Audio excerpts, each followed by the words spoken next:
Hello प्यारे बच्चों, कैसे हैं आप सब लोग। आई होप आप लोग बिल्कुल ठीक होंगे और मैं भी बिल्कुल ठीक हूँ। मैं हूँ आपकी हिंदी व्याकरण की टीचर और हम पढ़ रहे हैं व्याकरण। आज हम पढ़ेंगे पाठ नंबर 8 जिसका नाम है क्रिया यानी वर्ब। चलिए शुरू करते हैं। क्रिया वर्ब वाक्यों में जो शब्द काम करने या होने की जानकारी देते हैं उन्हें क्रिया कहते हैं। इनमें से कुछ कार्य हम करते हैं व कुछ स्वयं होते हैं। जैसे चित्रों के नीचे लिखे वाक्यों को पढ़िए व समझिए। बच्चों इन चित्रों को देखिए और इनके नीचे लिखे वाक्य पढ़ते हैं हम।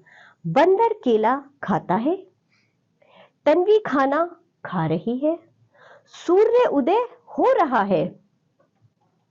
उपर्युक्त चित्रों के नीचे लिखे वाक्यों को पढ़ने से हमें यह बोध होता है कि वाक्यों में रंगीन शब्द जैसे खाता है, खा रही है तथा हो रहा है किसी न किसी कार्य के होने की जानकारी देते हैं।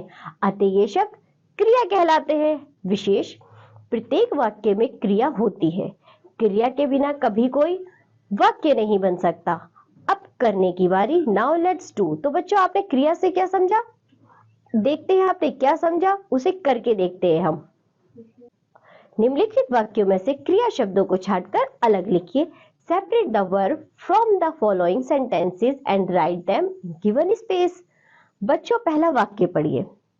सुगंधा पढ़ रही है, तो इसमें क्रिया क्या होगी, यानी कि जो काम हो रहा होता है वह क्रिया कहलाती है।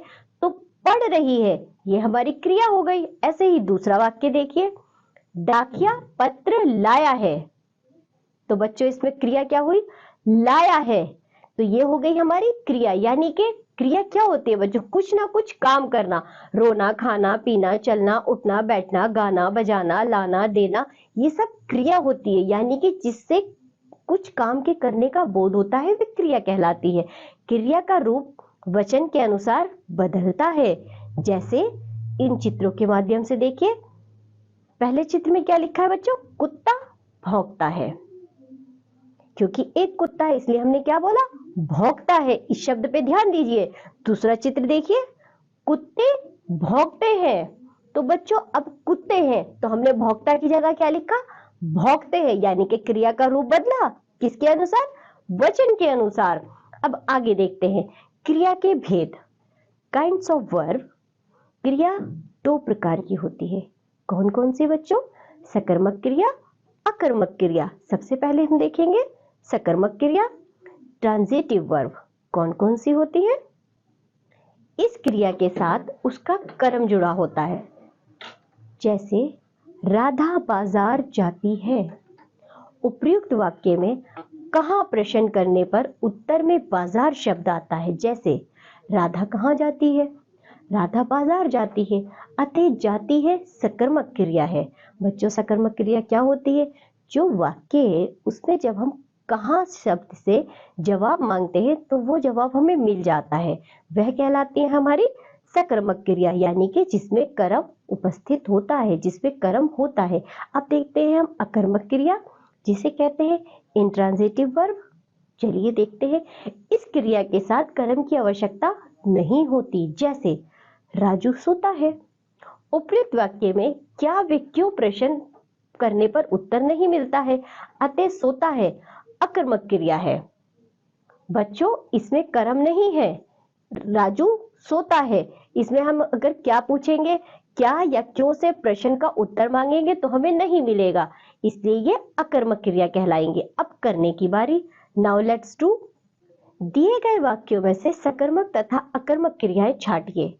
Separate transitive and intransitive verbs from the following sentences. बच्चों सकर्मक क्रिया और अकर्मक क्रिया आपको दी हुई है। लड़कियां खेल रही हैं, ये क्या होगा बताओ, ये सकर्मक क्रिया है या अकर्मक क्रिया है, ये सकर्मक क्रिया है। लड़कियां खेल रही हैं, हम इस प्रश्न करेंगे लड़कियां क्या कर रही हैं, जवाब आया खेल रही है, तो ये हो गई हमारी सकर्मक क्रिया। घोड़ा दौड़ा, ये क्या होगी, ये होगी हमारी अकर्मक क्रिया। आगे के जो वाक्य दिए गए हैं ये आप स्वयं करेंगे। अब हम आगे देखते हैं। धातु यानी रूट। क्रिया के मूल रूप को धातु कहते हैं। जैसे जुड़, जमाना क्या बना बच्चों? जुड़ना। सभी क्रिया रूप धातु से बनते हैं। प्राय क्रियाओं में ना जुड़ा रहता है। इस ना को हटा देने पर धातु शेष रह जाती है। बच्चों, जो क्रिया का मूल रूप होता है वे धातु से बनता है। जैसे रोना, रोना में रो, खाना में खा। अब हम इनके कुछ रूप देखते हैं, जैसे क्रिया और धातु। रोना, धातु क्या है इसकी? रो। सुनना, धातु क्या है इसकी? सुन। इसी तरह हम आगे देखते हैं। सुनना, इसका धातु रूप सुन। सोना, सो। बहना, इसका धातु रूप बह। लिखना, इसका धातु रूप लिख। काटना एक क्रिया है, धातु हुई काट। हटना क्रिया है, धातु हट। बढ़ना बढ़। उठना उठ। डरना डर। चलिए बच्चों, ये पाठ यहीं समाप्त होता है। आज हमने जो भी पढ़ा है आप उसका रिवीजन करेंगे। अब हम मिलेंगे आपसे अगली कक्षा में। तब तक के लिए बाय बच्चों।